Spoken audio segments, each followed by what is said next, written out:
Não, na volta pra casa na beira-mar, tipo, o carro é eu, ela, minha prima, minha outra prima, só mulher, assim. Daí passou um carro só com um homem do lado, a gente olhou, eles estavam vindo da festa. Daí tipo, um menino tava de carona, ele tava tipo assim, dormindo. Daí ele passou pelo carro cheio de mulheres, os outros guris falaram pra ele, mulher. Daí quando a gente passou de novo, ele já tava assim, né, e os de trás ficavam dando tchau, daí eu peguei e dei tchau pra ele. Pronto. Daí eles começaram a mandar beijo, daí ele falava, uma dessas teve uma das mais divertidas noites, quando eu conheci os energéticos. Tinham lançado o Flash Power, né? Devia ter uns 16, 17 anos, tinham lançado o Flash Power e eu fui para uma festa lá na Ferrugem, né? E eu queria sentir o que era aqueles energéticos que o pessoal falava tanto, né? Só que se tu vai experimentar uma coisa diferente, o ideal é que tu experimente só aquela coisa, né? E não outras coisas para tu não confundir. Então eu tomei só energético, eu tomei 6 latinhas de energético. E fiquei muito animado, né? Aí vamos embora, vamos. 6 da manhã vamos embora. Aí aconteceu algo similar que tu contou. No carro da frente ia minha irmã. Aliás, no carro ia Uno. 5 pessoas no carro, mais 2 no porta-malas. E aí o carro não ia, né? O carro atolou no plano, se o carro não ia. Aí tá, tira a gente. E eu fiquei com um primo meu. Tô indo embora, depois um pouco mais tarde, vejo o carro da minha irmã parado, uma caminhonetona atravessada na frente no meio do pântano. Eu, meu Deus, bateram, morreu. Aí parei, não, na verdade os caras se empolgaram com as meninas do carro também. Aí, tudo bêbado depois da festa, né? Se perdeu, atravessou a caminhonete, atolou. Mas atolou de um jeito que já tinha gente dando puxar, lama pelado. Só que aí tu sabe, né, cara? O cara tá empolgado, cheio de energético. Vê uma encrenca dessa, vê lama e vê carros tentando se virar. Vamos ajudar o cara. O cara tava paquerando a minha irmã, vamos ajudar o cara. Resultado, foi todo mundo embora. Sobrou eu e um primo meu e os caras com o carro atolado. Deu 9 da manhã, deu 10 da manhã, vem caminhão, vem guincho. Aí depois que a gente tira o carro, o cara teve a bondade de me levar em Bituba. Pô, tava em Florianópolis, em Garopaba, de carona, 16, 17 anos. Chego em casa, meu pai tá de cueca me esperando. O cara chega besuntado de lama. Como é que tu vai explicar pro cara que tu não te drogou, que tu só tomou energético e se empolgou e que tu ficou desatolando o carro do cara que tu nunca viu na vida, por bondade? Não dá pra acreditar, né, cara? Não, usou droga, alguma coisa aconteceu. Eu tenho que ficar ligado. E só para complementar, cuidado com essa porra desse energético. Eu sou fã, adoro tomar energético, só que tem que tomar cuidado. Primeiro que mascara o uso do álcool, tu bebe álcool junto, tu acha que tu tá bem, tu já tá grog. E segundo que é agressivo ao estômago. Então se tu tomar muito energético com o estômago vazio, pode ter um problema estomacal durante vários dias. Então fica ligado, comedidamente como tudo na vida. Ô galera, que é isso aqui? Que é isso aqui? Calor! Mais calor, igual, claro, porque se os objetos estão no recipiente diabático, não vai ter troca de calor no ambiente. Não interessam quantos são os objetos. Suponha que esse vai ganhar calor e esses vão perder. Se esse ganhou 1000 calorias, esse perdeu 800, o outro tem que ter perdido para que o total perdido seja igual ao total recebido. Como perder é menos e ganhar é mais, por isso que eu posso somar e igualar a zero. Fiz um exemplo na turma anterior, porque como tem gente do super que de repente não viu a gente fazer nenhum exercício ao longo do ano, então eu misturei lá alumínio e água. Calcule a temperatura de equilíbrio térmico, que macete no alumínio, que macete na água, soma tudo, igual a zero. O perigo é quando tem gelo e água, lembra? Primeiro que macete dos dois até zero. Quem chegar a zero primeiro, que moleza. Vê se depois do que moleza o outro vai ter energia, né, para poder derreter todo ou congelar todo. Mais um que macete no cara que derreteu ou congelou, aí sim soma tudo, igual a zero. Para essa área, cara, é difícil o aluno estar na memória e matar a questão já sem revisão. Valeria a pena tu arriscar um exercício e não conseguindo, vai lá no YouTube. Hoje eu estou colocando... Essa madrugada estava caindo 123 vídeos, 16 GB de vídeo no último mês. Me liga uma mãe esses dias, com a filha em recuperação. Professor Otávio, eu não consigo achar o vídeo. Cara, me dá um mal, cara. Me dá uma coisa no pâncreas, assim, uma coisa que sobe, uma revolta tão grande, cara, que eu fico tão doente com isso. Aí eu fui pra frente do computador, mãe, tá no YouTube? Tô. Clica com o botãozinho em tal lugar. Clicou? Cliquei. O maldito lugar chama-se playlist. Se tu não clicar aqui, tu não acha merda nenhuma naquele canal. Clicou aqui, tem a tua sala de aula, 3A e ainda separado por física, não é? Aí tu acha tudo, pô. Depois que arriscou esse exercício e travou, vai nessa tua aula da Física E, 3A Física E, tem as listas, mudança, aqui, troca de calor com mudança de estado físico, é o nome da aula. Aí pronto, reassiste aquilo lá. Por que tu não faz isso agora, professor? Porque vai matar a aula toda. E eu tenho revisões outras para fazer. Então a galera que quer estar fazendo os cursos mais competitivos, não basta só saber o princípio da troca de calor. Tem que saber misturar água e gelo. E aí eu recomendo, depois de exercício, ir no canal. Não conseguiu? Me aparece com a dúvida aqui na semana que vem que eu vou resolver o exercício para ti. Mas isso é o microfone tão quente que a água vai virar gás. E no caso vai ter que ficar presa? Já teve aluno meu, professor? Porra, e se eu misturar tanto de vapor d'água a tantos graus com tanto de gelo a tantos graus? Calcule a temperatura de equilíbrio térmico. Cara, vai dar um pandemônio para calcular. Porque tu concorda que se tu for criativo tem 5 possibilidades básicas de solução? Pode sobrar tudo vapor, pode sobrar tudo gelo, pode sobrar água, pode sobrar vapor com água, água com gelo. Como é que inicialmente eu vou descobrir onde é que vai parar essa encrenca? Primeiro passo, que macete no vapor até 100, que macete no gelo até 0. Toda a água que o vapor cedeu, o gelo vai ganhar. Quem der menor, ganha o seu que moleza. Vamos supor que o vapor, o que macete do vapor deu menos 1000 e o que macete do gelo deu 200. Opa, o gelo vai começar a derreter. E o vapor ainda vai continuar em estado de vapor. Que moleza no gelo, para ele derreter todo. Vê se esse que macete mais esse que moleza vai superar o que macete do vapor. Para tomar a decisão se tu faz um novo que macete na água que derreteu, ou se tu vai fazer o que moleza no gelo para ele, no vapor para ele quer fazer. E tu vai fazendo o que macete e que moleza, comparando os resultados. Se tudo der certo, a tendência vai ser que o gelo vá para o vapor vá para a água e que o gelo vá para a água. Que macete nas duas massas de água soma tudo igual a 0. Vai determinar a temperatura no estado da água. Mas tu vê, tem outras várias consequências, né? O que tu deverias fazer? Cria lá uma situação, 10 gramas de vapor a 200 graus Celsius, 20 gramas de gelo a menos 30. E tenta fazer na raça. Me traz pra gente discutir junto. Certo? Galerinha, olha só. Depois desse bate-papo bem rápido sobre que macete, que moleza, trocas de calor, vale a pena a gente lembrar da dilatometria. Quando eu comecei essa aula de revisão, eu falei temperatura média, o grau de agitação das moléculas. Quer dizer que quando a temperatura aumenta, a agitação aumenta e, portanto, o átomo ocupa um espaço maior. Quer dizer que um objeto que foi aquecido tende a aumentar. E ele sempre tende a aumentar volumetricamente. Só que, eventualmente, eu quero descobrir quanto que ele aumentou só daqui para lá. Eu não quero saber quanto ele aumentou daqui para lá ou daqui para lá. Aí vira uma dilatação linear. Às vezes, no caso do azulejo, será que é preocupante o azulejo crescer tanto para cima que vai espremer a gente no teto? Então eu não quero saber quanto o azulejo vai crescer para cima, mas é importante saber quanto que ele vai crescer para os lados, para ver se no verão os azulejos vão se espremer. Por isso que no caso do azulejo é uma dilatação superficial.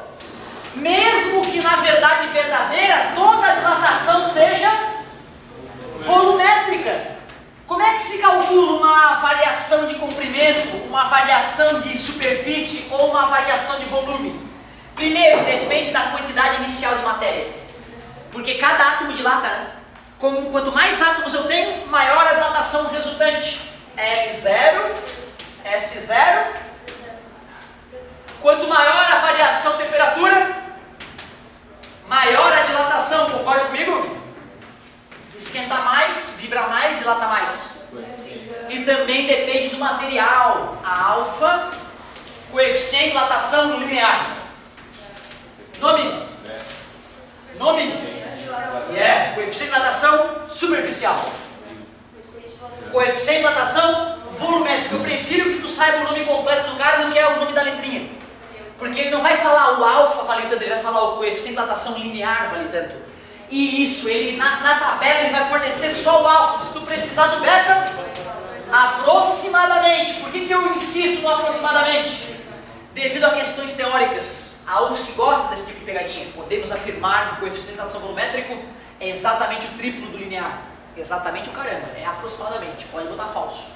A dilatação, essas moléculas se separando, certo? Isso. Então ela tem um limite, senão ela começa a evaporar?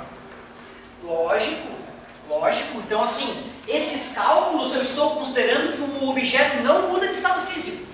Outra, só para líquidos e sólidos, gases tem PV tipo Rotó. Já tem o V do volume do gás. O gás ele dilata volumetricamente muito maior que líquidos e gases, que líquidos e sólidos. Certo? Por isso que a gente usa a expansão de um gás para trabalhar para a gente na termodinâmica, né? É isso aí. Pessoal, além desse cuidado, é muito comum o cara fornecer um coeficiente e o aluno já tascar ali sem corrigir, né? Eu acho que a parte mais delicada de latometria é quando nós temos um recipiente completamente cheio, geralmente de um líquido. Porque se eu aqueço o conjunto e digo que transbordou 1000 litros, é intuitivo o cara achar que o líquido aumentou 1000 litros. Por que isso é uma falácia? Porque o recipiente dilata e cuidado, quando eu tinha a sensação de que quando o recipiente dilatava era que nem um bolo crescendo e o recipiente ia dilatar para dentro de si e ia diminuir o seu volume. Não se esqueçam que se eu pego uma chapa metálica com orifício e esquento, o orifício aumenta, certo? Eu intuitivamente eu não aceitei isso no início. Depois é que eu fui pensar racionalmente e vi que fazia sentido. Tá, mas no início eu achava que o furo ia diminuir, não sei se era coisa do bolo que minha mãe fazia, né, que já viu, o furinho do bolo, né, diminui, né, mas o bolo não é hidratação térmica, né, galera, o bolo é hidratação química, tem gases sendo gerado pelo fermento lá dentro, né, e formando as bolinhas lá gostosinhas, fofinhas do bolo, né, certo? Pessoal, aliás, pode ser uma reação química ou um fermento biológico, pode ser também, né, pode ser um bichinho ali se alimentando, né, e soltando gases, olha que interessante, soltando um pãozinho no teu bolo, aí fica gostoso o bolo. Loucura, né, cara? Às vezes a gente não se toca do que está acontecendo, né? Isso aí.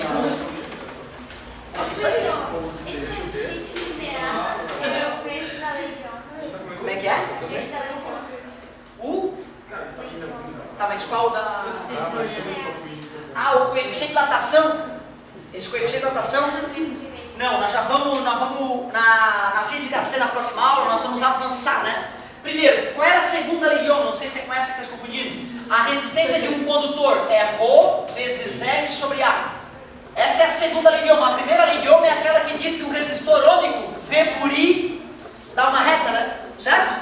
Ô galerinha, olha só. Vamos tentar entender o que está acontecendo aqui, ó. Eu afirmo para vocês que o volume inicial do líquido era 10.000 litros. Afirmo para vocês que o volume inicial do recipiente também é 10.000 litros, por isso que estava completamente cheio. Afirmo que depois de aquecido, o volume do líquido passou para 13.000 litros e que o volume do recipiente passou para 12.000 litros. É por isso que transbordou 1.000. Apesar de ter transbordado 1.000, o recipiente cresceu, o líquido cresceu 3.000. Porém, como o recipiente cresceu 2.000, desses 3.000 que o líquido dilatou, 2.000 foram absorvidos pelo recipiente, por isso que apenas 1.000 transborda. Como é que a gente faz as contas nesse caso? As contas são simples. A dilatação aparente, aquilo que transbordou, é a dilatação verdadeira do líquido menos a dilatação do recipiente. Quer dizer, professor, que eu vou ter que fazer duas contas de dilatação volumétrica e subtrair as respostas. É uma das possibilidades. Porém, tu pode pegar o gama aparente, calcular ele fazendo gama do líquido menos gama do recipiente. Acha o coeficiente de dilatação aparente e faz um cálculo só, que também vai funcionar. Tem situações que é mais prático um caminho, tem situações que é mais prático o outro caminho. Fica legal. Galerinha, se nós estamos falando de dilatação, é indispensável registrar que existem materiais safadinhos que não obedecem às leis que nós acabamos de formular. Um grande exemplo, graças aos deuses todos. A água é assim. Isso, bacana isso. Ó. Quando a gente fala que uma substância tem datação anômala, não quer dizer que ela é malucona, que não dá para prever com a fórmula anterior nada. Na verdade, no caso da água, acima de 4 graus, tu pode usar o ΔV normal. O problema é da região de 4 graus para baixo, ali, aquela região antes, até 4 graus é muito perigosa. Aí nós temos que saber que a água não obedece a essa equação. Professor, eu fiz isso que na semana passada e aí foi uma conclusão que diz assim, que já datação anômala influencia já tem um negócio de equilíbrio lá, que você dava o gelo a 3 graus e a água tem que ter temperatura final. Quer dizer que a datação anômala influenciava nesse processo. Se eu misturo água e gelo num recipiente, o equilíbrio térmico vai demorar mais a ocorrer devido à datação anômala da água. Uma substância normal, se eu pego um recipiente adiabático e boto lá álcool líquido e álcool congelado, o álcool congelado vai afundar no álcool líquido, certo? À medida que esse álcool a baixa temperatura for derretendo, ele tende a subir, certo? Então o movimento de convecção que vai ocorrer nesse fluido vai ajudar o equilíbrio térmico a ocorrer mais rápido. Se eu estou trabalhando com água, o gelo fica na superfície, certo? O gelo fica na superfície. E a água não vai, à medida que a água for esquentando, ela não vai descer e continuar fluindo naturalmente. Vai acontecer de uma camada gelada ficar em cima, uma camada mais aquecida ficar embaixo, e não vai ter tanta convecção. E aí vai demorar mais o processo. Ou seja, não é que a temperatura final vai ser modificada, mas o tempo que demora para ocorrer o equilíbrio térmico vai se alterar. Certo? Então a colocação faz sentido. Agora olha só. Voltando à ideia da datação anômala da água. Que história é essa? Se eu vou comparar, se eu for estudar o volume ocupado por uma certa massa de água com a temperatura, quando aumenta a temperatura, o volume que a água ocupa aumenta também. E é quase uma reta isso. Então a equação funciona bem. Porém, quando eu chego nos 4 graus, isso aqui muda, cara. Começa a se curvar e o volume da água começa a aumentar abaixo de 4 graus. Principalmente quando fica abaixo de 0, o volume dá mais uma aumentada ainda. Aqui seria o 0, né? O volume dá mais uma aumentada. Aqui eu coloquei graus Celsius, aqui para fazer o gráfico, certo? Se nós fôssemos fazer um cálculo de PIV tipo Votó, eu recomendaria, certo, passar para Kelvin. Aqui na gladometria não é tão importante, porque como é ΔT, uma variação em Kelvin é igual a uma variação em Celsius, lembra? Por isso que não é tão importante.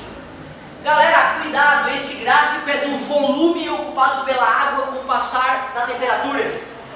Para a temperatura de 4 graus, a água apresenta volume mínimo. Mas o que é densidade? Não é massa sobre volume? Se eu estava estudando 1 kg de água no laboratório, era 1 kg de água o tempo todo. A massa da água não muda. Mas como o volume muda, a densidade muda. Cuidado, hein, gente? Se eu fosse fazer o gráfico da densidade em função da temperatura, em menos 4, esse gráfico teria o seu ponto máximo. Concorda comigo? Quando o volume é mínimo, a densidade é... Olha como a curva do gráfico se modificou. Beleza? Tudo bem? Eu digo isso porque eu já me confundi em questão, o cara falava do volume e tal, densidade, e botava os gráficos ali e eu ficava meio perdido. Tudo que tu podes pensar dessa maneira, pensando no volume que a água está ocupando, ou podes pensar dessa maneira, quando o volume é o menor, a densidade é a máxima. Então, quando é que a água tem densidade máxima? Quando a temperatura for... Isso aqui. 4 graus Celsius, galera. Não é menos 4, é 4 positivo. Quer dizer que já que a água tem densidade máxima a 4 graus... Aqui eu tenho o oceano, independentemente de qualquer coisa, lá no fundo do oceano, o que eu espero encontrar? Por isso que a vida na Terra funciona. Os oceanos são fundamentais para a vida na Terra. Se os oceanos congelassem, a vida na Terra não existiria, não da forma como nós conhecemos. E se a água não fosse anômala, os blocos de gelo aqui na superfície afundariam e iriam lá para o fundo, isolado por uma grande camada de água, e mais gelo afundaria, e esse processo faria com que os oceanos congelassem como um todo. A dilatação anômala da água é fundamental para a vida na Terra, porque mantém os oceanos líquidos. Outra coisa que é interessante, que eu fiquei sabendo há pouco tempo. A pressão do fundo pode ser bizarra, né? Porque a cada 10 metros aumenta uma atmosfera. Em 1.000 metros de água, né? 1 quilômetro de água, 100 atmosferas a mais, 101 atmosferas. Nós pegamos peixes de profundezas abissais, trazíamos ele com rede para a superfície e olhávamos o bicho. Nossa, que bicho estranho, todo virado do avesso. Que estranho esse bicho. E desenhava um bicho a partir daquele resto mortal que foi erguido no fundo do mar. Quando começamos a fazer submarinos poderosos para poder ir no fundo do oceano e filmar o bicho in natura, olhava o bicho, meu Deus, uma nova espécie de bicho. Cataloga. E ele estudar os bichos, mas peraí, esse bicho é o mesmo bicho que nós pegamos na rede aquela vez. Oh, engraçado, ele não está virado do avesso. Oh, é verdade, porque ele explodiu quando a gente trouxe ele das profundezas abissais para cá. Tu vê que loucura, os caras estudando os bichos do avesso, todo destroçado, porque a pressão aqui é muito menor que lá no fundo. O bicho explodia, só que tu não via isso acontecer à medida que ia trazendo ele, né, para a rede.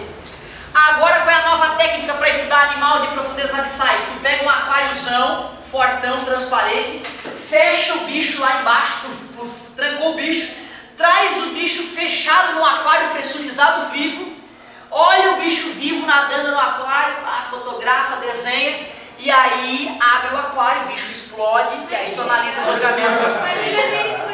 Certo? Não, se tu pega e libera, é uma explosão catastrófica mesmo, mas o cara vai liberando aos pouquinhos para ninguém se machucar também, né? Vai liberando a pressão, o bicho vai se deformando. Loucura, né, cara? Tu vê, às vezes a gente não se toca. Para poder estudar um animal que está lá embaixo, não posso tirar ele do ambiente dele, que ele vai explodir. Da mesma forma, tem pressão aqui em mim agora, né? Arremessa o cara com uma região sem atmosfera, os olhos vão saltar das órbitas, o corpo vai tentar se estufar, certo? Loucura! A outra, a água é feita de H2O, mas eu te contei que o hidrogênio tem o hidrogênio normal, um próton e um elétron, tem o deutério, um próton e um nêutron, continua com o próton e o elétron, porque o número atômico não pode mudar, 2 prótons já é hélio, tudo bem pra ti? E tem até o trítio, né? Que é um hidrogênio que tem um próton e um elétron, como todo hidrogênio, mais 2 nêutrons no núcleo atômico. E eu te falei que na natureza existem esses hidrogênios. Agora, aqui de repente, uma molécula de água dessa tem um deutério grudado nela, ou um trítio. Poderíamos pegar o contador Geiger aqui e ver a radioatividade da natureza. Fica tranquilo, né? Inócua essa radioatividade. Mas espera aí, se na água do oceano uma molécula ou outra tem deutério ou trítio, essa molécula fica mais pesada. Para onde vai essa água? Para o fundo. Então tu vê que loucura. Se tu for lá no fundo do oceano, com uma máquina bem lentamente, com um potinho vazio, abrir o potinho, pegar um pouquinho dessa água do fundo do oceano, fechar o potinho e trazer aqui para cima, essa água vai ser rica em hidrogênio pesado. E um potinho dessa água pode custar uns $5.000, uns poucos ml dessa água, porque hidrogênio pesado é indispensável para várias experiências físicas relacionadas à radioatividade, né, à energia nuclear. Então tu vê, um dos elementos para fabricar uma bomba atômica é água pesada, é hidrogênio pesado, né? E a gente consegue no fundo do oceano. Tu vê que loucura, né, cara? É água, um potinho d'água. Custou quanto? $5.000, 100 ml dessa água. Por quê? Porra, precisou de um submarino super especial para ir nas profundezas abissais, lá nas fossas marianas, e buscar essa água pesada, né? Loucura isso, como a natureza separa algumas coisas, né? Que o ser humano tentou durante muito tempo separar e não conseguiu. Um litro dessa água pesa mais do que 1 quilo, porque ela tem muitas moléculas de água ali que tem hidrogênio pesado. É água pesada que chama. Água pesada. A água de reator nuclear tem que ser água pesada. Porque quando vai ocorrer a reação nuclear lá e liberar energia, essa radiação tem que bater em alguma coisa, né? Para poder esquentar, senão passa direto. Como os núcleos do hidrogênio da água normal é pequenininho, a água passa, fica transparente a radiação. Para a água poder esquentar tem que ser água pesada, por isso que envolve o reator nuclear em água pesada. Essa água pesada é aquecida pela radiação e eu jogo numa turbina e gero energia com uma água aquecida qualquer. E a densidade dela?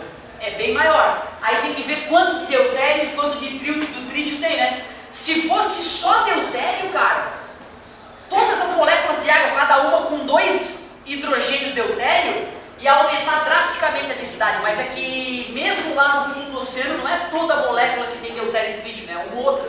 Então não aumenta drasticamente, aumenta um pouco só. Certo? Interessante a pergunta, amigo. Legal.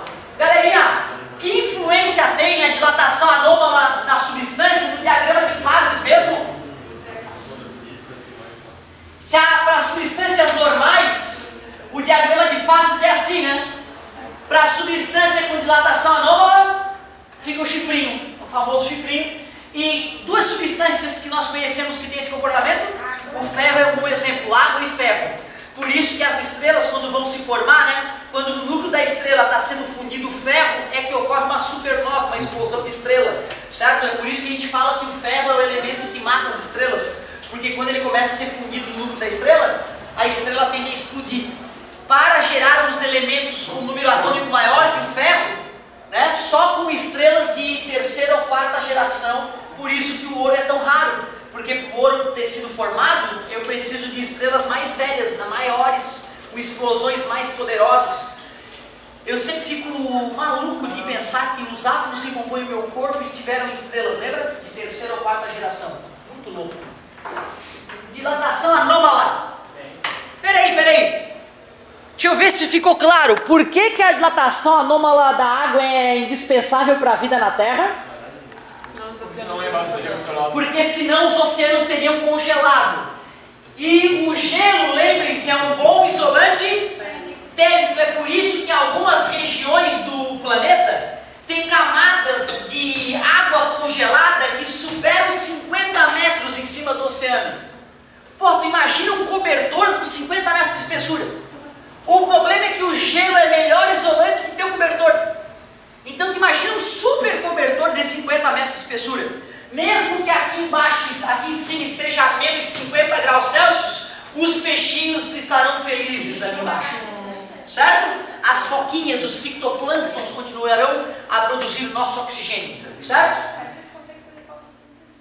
Pois então, na verdade, bacana a tua pergunta, os bichinhos aqui continuam a sobreviver. Os bichinhos aqui continuam a sobreviver. Mas a gente tem que entender que essa camada espessa, ela não é para sempre assim, né? Logo mais para dentro do oceano, essa camada vai diminuindo e tem uma regiãozinha que já não tem mais a camada. E tem correntezas fortes, fazendo com que os fitoplânctons saiam dali de baixo, venham ali para baixo. Mas é claro que se houver um bloqueio ali, os fitoplânctons que ficarem aprisionados ali podem morrer. O mais louco é que a gente pega às vezes os bichinhos aprisionados no gelo, que estavam congelados há milhares de anos, descongela adequadamente esse gelo e faz esse bichinho que estava morto há milhares de anos atrás reviver. Olha que loucura!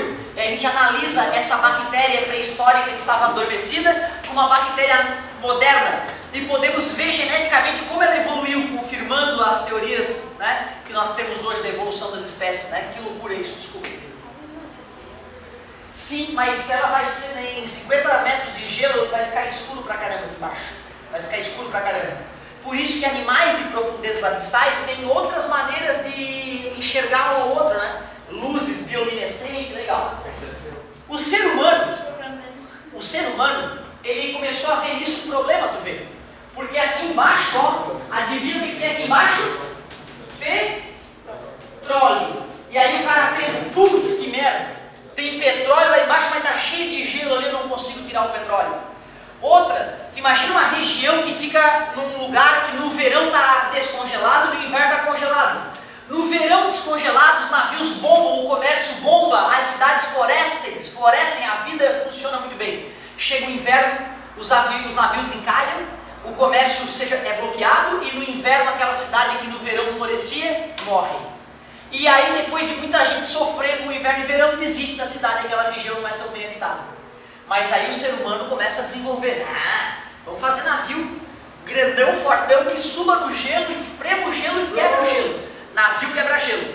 Tem algumas regiões do mundo, gente, que os portos, por exemplo, o porto da Noruega, no inverno norueguês, está tudo congelado.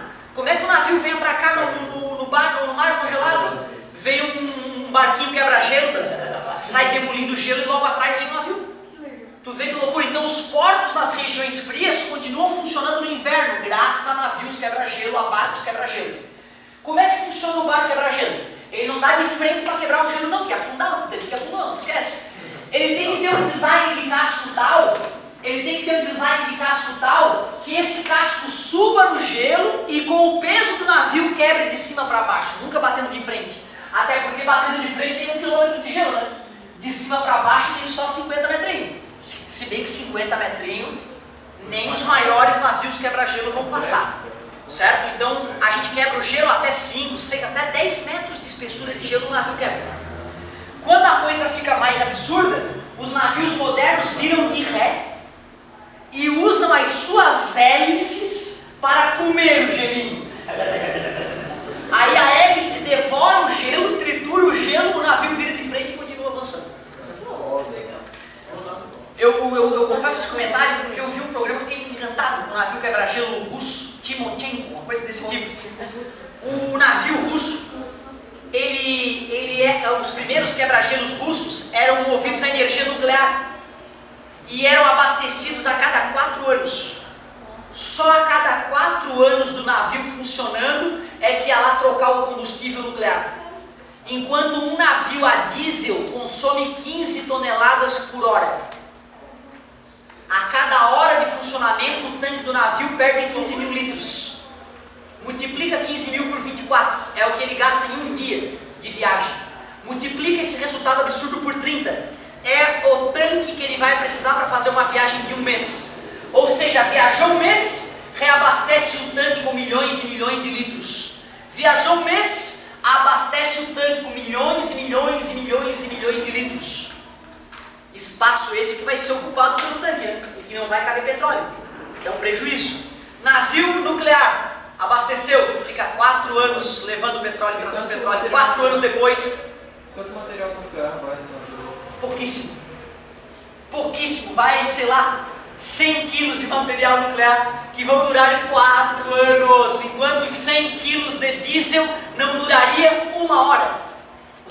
Professor, por que pararam os navios nucleares então? Por que o mundo está se desviando da energia nuclear? Falta de conhecimento técnico. Porque até o Greenpeace prefere hoje uma usina nuclear do que uma hidrelétrica.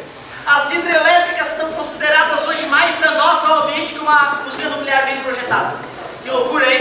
Então tem que ter a cabeça aberta aí para a energia nuclear. Ela vai nos salvar futuramente. Com certeza.